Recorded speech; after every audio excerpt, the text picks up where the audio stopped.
మన రక్షకుడైన యేసుక్రీస్తు నామములో అందరికీ వందనాలండి.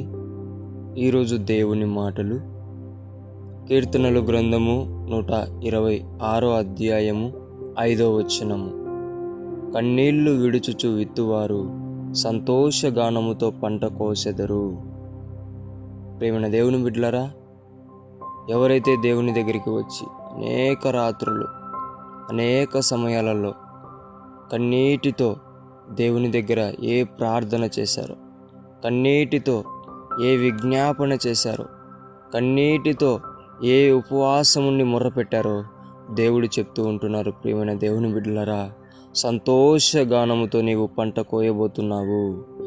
ఏ ఆత్మల గురించి ప్రార్థించావో, ఏ కుటుంబాల గురించి ప్రార్థించావో, ఏ సంఘాల గురించి ప్రార్థించావో, అన్నిటి విషయంలో దేవుడు సంతోషగానమైన పంటతో నిన్ను తృప్తిపరచబోతున్నాడు.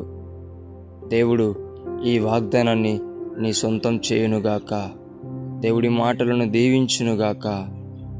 ప్రార్థించుకుందాం. మహాపరిశుద్ధుడైన మా తండ్రి, నీకు వందనాలయ్యా. నాయనా, మా ప్రార్థనలు విన్న దేవుడా, మా యాచనలు విన్న దేవుడా, మా విజ్ఞాపనలను విన్న దేవుడా, మా కన్నీటిని నా తండ్రి ఈ దినమున సంతోషపరుస్తున్నందుకు నీకు వందనాలయ్యా.